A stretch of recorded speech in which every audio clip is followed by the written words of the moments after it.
Kia ora, I'm David Chaston with 90 at 9, brought to you by interest.co.nz. This will get everything you need to know in 90 seconds at 9 o'clock with news the ECB is warning investors that they aren't taking geopolitical risks into account nearly enough. But first in China, we're getting reports that Beijing is developing a plan to save their housing markets and SOE developers by having the state buy huge numbers of unsold properties to boost demand. It is a sign of desperation. Under the proposal, local state-owned enterprises would be asked to help purchase inventory from distressed developers at steep discounts using loans provided by state banks. Hong Kong shares of developers who will benefit from this market clearing zoomed higher again yesterday. In the US, housing starts rose in April from March, but are still lower than year-ago levels, and that year-ago standard is not very high. And the real state of retailing in the US can be tracked by the activity of their largest retailers, and the largest is Walmart.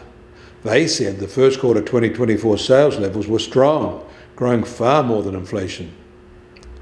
And most serious analysts see the US economy expanding by 2% in 2024, but the Atlanta Fed's GDP Now model reckons it expanding nearly twice as fast as that, currently running at a 3.6% expansion real.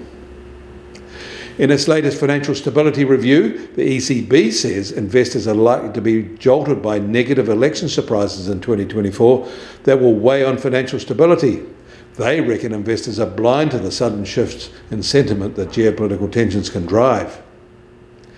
In Australia, the April labour force data saw the jobless rate rise there to 4.1% from 3.9% in March. That means 593,000 of their 14.9 million labour force are without work. More globally, the copper price has breached $11,000 and an all-time high, and we're now into the crazy world where short sellers are being squeezed and having to buy their way out of the frenzy, which bids up the price further. You may recall we reported a sharp rise in bulk cargo freight rates last week. Well, it was temporary and they've now fallen back to the prior week's level. But containerised cargo rates are still rising as fast as they did last week, up by another 11% this week, and are now double year-ago levels. The US Treasury 10-year yield is now at 4.38% and up 2 basis points from yesterday, and the price of gold will start today down $10 at $2,379 an ounce. And oil prices are up $1 to just under $79 a barrel in the US, while international Brent prices up 50 US cents at just on $83 a barrel. And the Kiwi dollar starts today with a slight easing from yesterday at just on 61.2 US cents.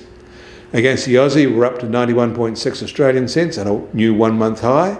And against the euro, we're unchanged to 56.3 euro cents. That all means our trade-weighted index starts today at just on 70.2 and a little change from yesterday. You can get more news affecting the economy in New Zealand from interest.co.nz. Kia ora, I'm David Chaston, and we'll do this again on Monday.